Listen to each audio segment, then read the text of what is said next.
BeerZerker! What's going on? It's Miller time. Got my Miller shirt on. Saying, it says all this stupid shit on it. I wouldn't want to repeat how stupid these shirts are, but it was free. Liquor store. You know, it's black, so it keeps me nice and hot in the summer. That's not a bad label on here, eh? Check out the bottle. It's 4.7% from Milwaukee. Well, what's it say here? Cold filtered beer. Alright, cool.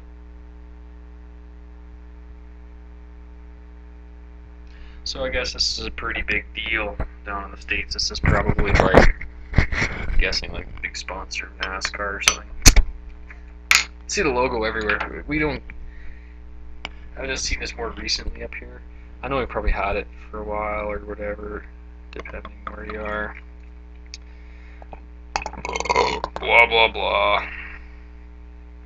Blah blah blah blah.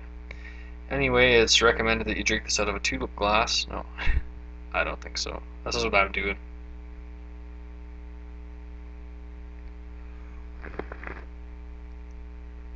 Just to point something out, because this is maybe more obviously one of the more cornified beers. This is if you had to lump all the pale lager into one category that everyone bitches about, you may as well just say I'm putting in a Stella Artois glass, because that's another adjunct lager. It just isn't from the States, right? It's got flake corn in it.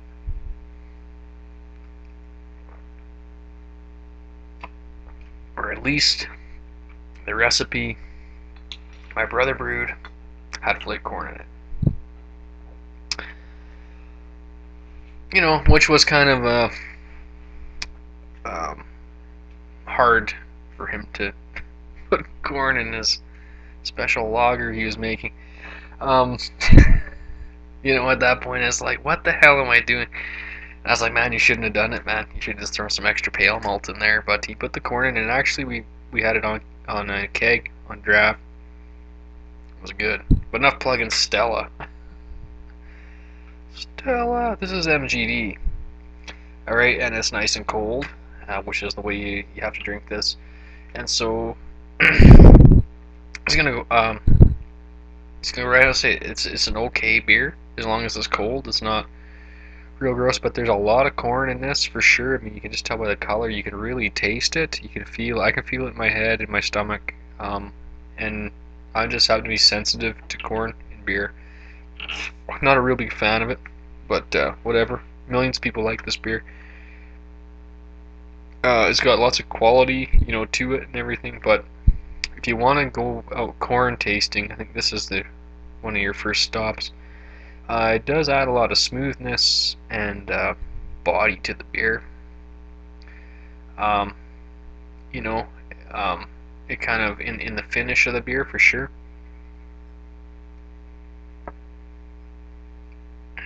It's got a nice mild head on it, very small bubbles, very kind of nice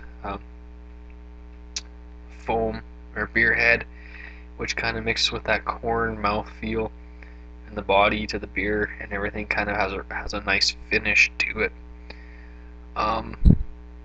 So I'd really have to give it a 7 out of 11, which I give to all the pale lagers that are, you know, a certain height. I mean, I give them a 7 because, yeah, sure, they're great for pale lager, but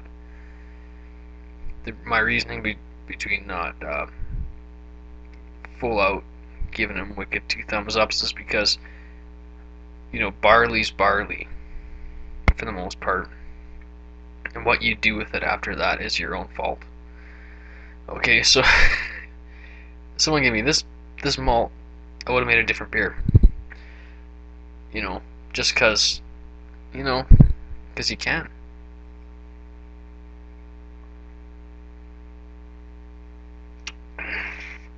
Pretty good cold, but like 2 of these and I'm done. No more. It's quite heavy because of the corn in that regard, and I wouldn't consider it more than a 2-session beer for me.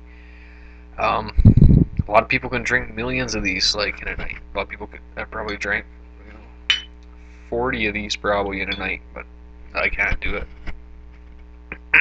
So I'm gonna give it a 7 out of 11. Just recommend serving it extra cold.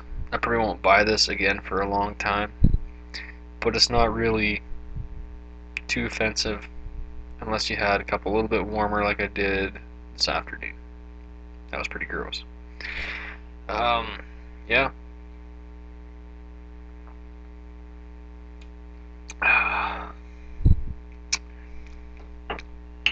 Yeah, it's heavy in the back and smooth, and I think that's probably why a lot of people love this beer, though, is because of the way that the small bubbles and the carbonation and the mouthfeel and everything. It laces a little bit. Hops, I forgot all about hops with this one.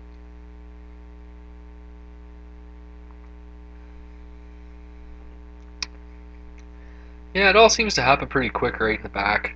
The hops and everything. Well, a little bit of hops in the finish. Yeah. I can see why a lot of people like this.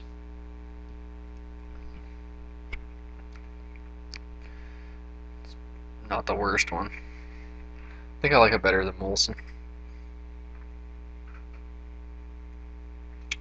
I don't know if there's not much I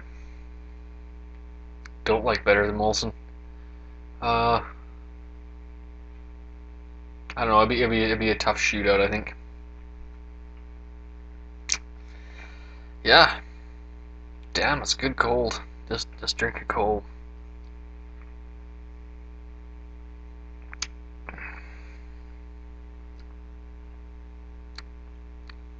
Yeah. Kind of like oh, just typical, sweet corn. Cream corn kind of would, kind of give you a bit, sort of like the mouthfeel and stuff with the head like this and everything. But sweet corn on the cob, I taste it in the finish.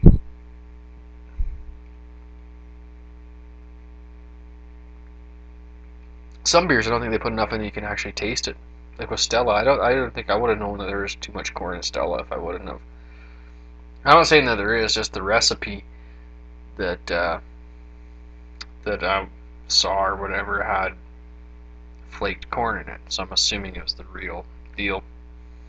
But assuming not much, so assuming that there was corn in it, because the stuff Brother Brewed tasted exactly like Stella.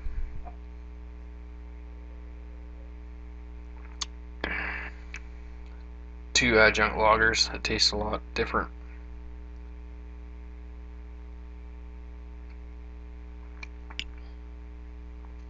I will have to give him props on the carbonation. If there's anything I do really like in this beer, it's a very nice carbonation, which really kicks it up a notch in the finish, and especially when this beer is extra cold.